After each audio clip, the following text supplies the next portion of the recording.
A jury yesterday cleared 4 people of criminal damage after they pulled down the statue, notoriously, of the slave trader Edward Colston.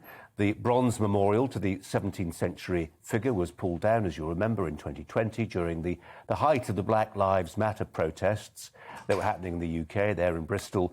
The protesters, as you'll remember, rolled it into the water, that in the wake, of course, of the murder of George Floyd. The verdict, well, it's been welcomed by those who say it marks a milestone for Britain in coming to terms with its checkered history. However, others have criticised the jury's decision, saying it sets an awkward, uncomfortable precedent for future attempts, should they arise, to pull other statues down in the name of iconoclasm, whatever the cause might be.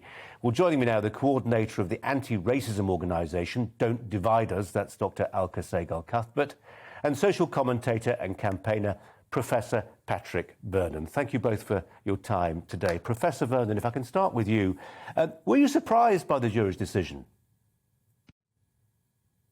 I have to admit, I was surprised because usually when there's cases of this nature, juries tend to agree with the prosecution and the police because obviously it was criminal damage and the defendants acknowledged it was criminal damage, but they made the case that this was a special case.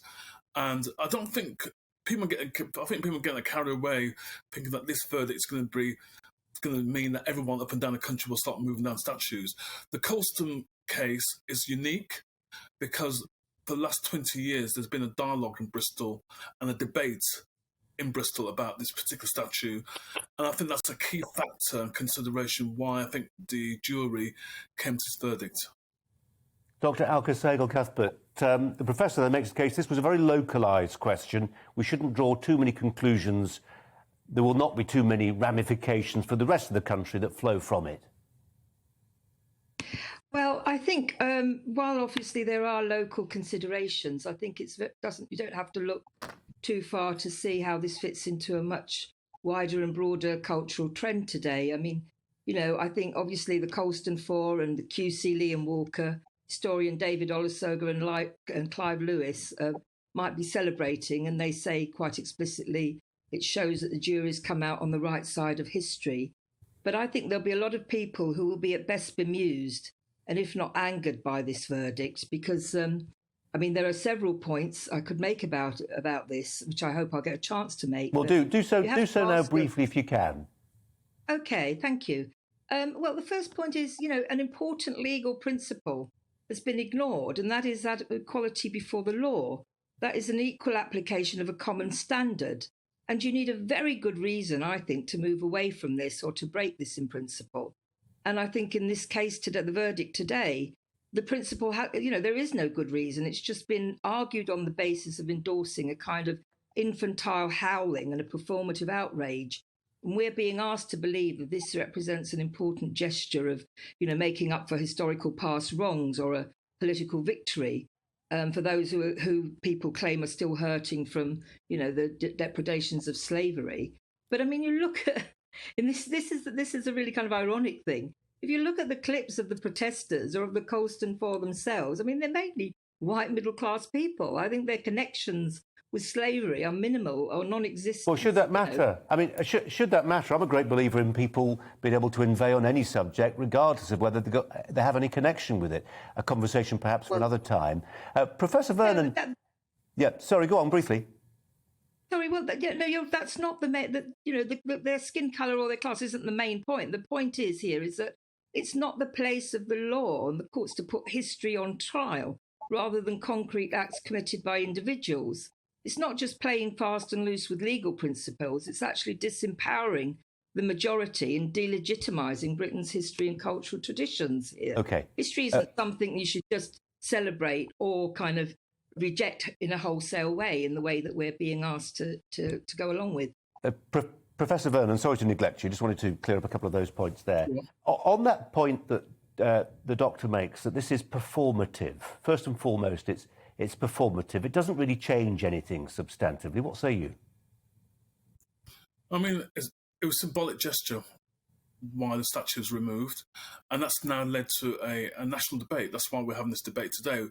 If that statue wasn't removed, this country wouldn't be having these deep conversations about its history, its traumatic history. And going back to the point about Elka, who I've worked with, we've had interesting conversations over the last couple of years about this very issue. Interesting you talk about the law. I mean, for black people and people in Africa, often the law works against us.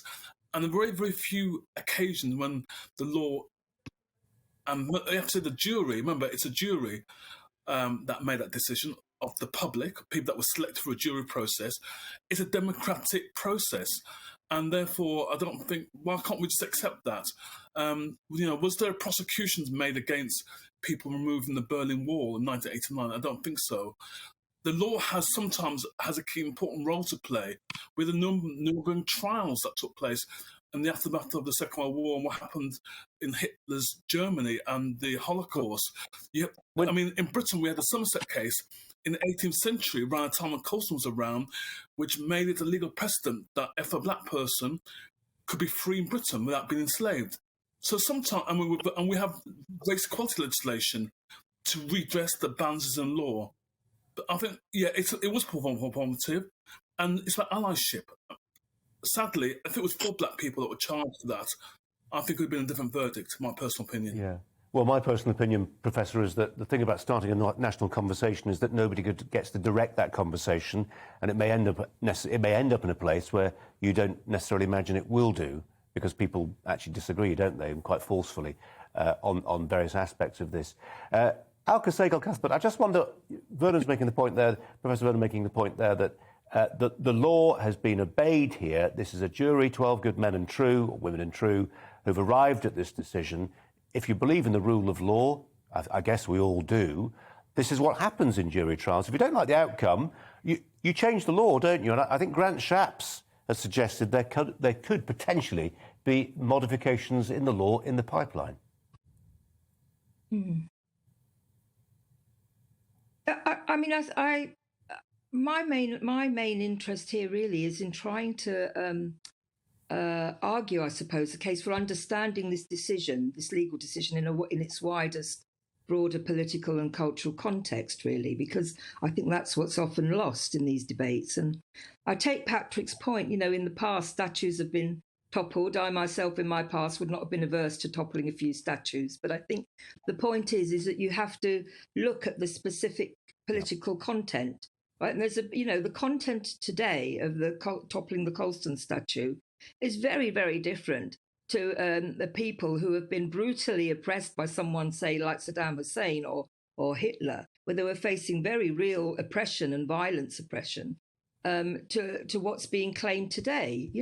I have to say, I'm not entirely comfortable with the idea of the Holocaust being invoked to justify what happened in Bristol Harbour, but there we leave it.